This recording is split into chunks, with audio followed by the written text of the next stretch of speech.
10,000 more. The Pentagon isn't just fighting a war in the Middle East anymore, it's building an army there.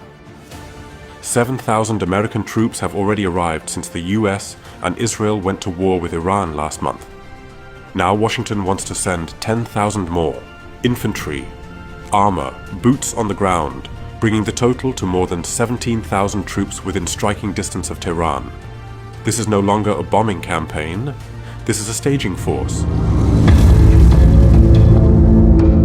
4,500 Marines, 2,000 paratroopers from the 82nd Airborne, the division America sends when it needs to take something and hold it. Now add 10,000 more soldiers with armored vehicles. You don't build a force like that to negotiate. You build it to have options. Option 1 is surgical and devastating, Karg Island. A single terminal in the Persian Gulf that moves 90% of Iran's oil exports. Destroy it or seize it, and you don't just hurt Iran's military, you bankrupt its government, overnight. The 82nd Airborne was literally designed for this mission. Rapid insertion, seizure, hold the ground until the enemy folds. The Marines come in from the water, Karg falls, Iran's economy follows. Option 2 is bigger and bolder, the Strait of Hormuz. 20% of the world's traded oil flows through this single choke point. Iran has spent decades threatening to close it and recently shown it can. The Trump administration has discussed putting American soldiers directly on Iranian shores. Not to occupy, not to invade, to take the keys away. Control Hormuz, and you strip Tehran of its single greatest piece of leverage over the entire global economy. This isn't a military option, it's a stranglehold. And then there's the option nobody wants to say out loud. Iran's highly enriched uranium, enough potentially for a bomb, and in a war, in a collapsing regime. The question of where that material ends up becomes the most dangerous question on Earth. American officials have discussed moving troops in to secure it.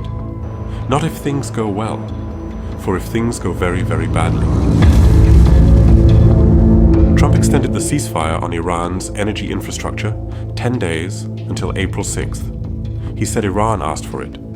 He said talks are going, quote, very well. Tehran let 10 oil tankers through Hormuz as a goodwill gesture. Both sides are talking through back channels via Pakistan. Iran has floated a counter-proposal. Neither side will confirm any of it publicly. So is this 17,000 troop buildup a prelude to invasion?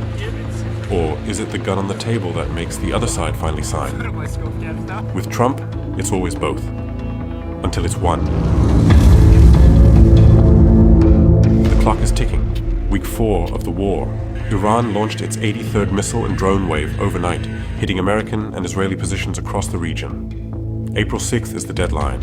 When that window closes, the strikes resume. The moratorium ends, and the 17,000 American troops will be waiting to find out what Unleash Hell actually looks like. The White House this week made its position plain. President Trump does not bluff, and he is prepared to unleash hell. Iran should not miscalculate again.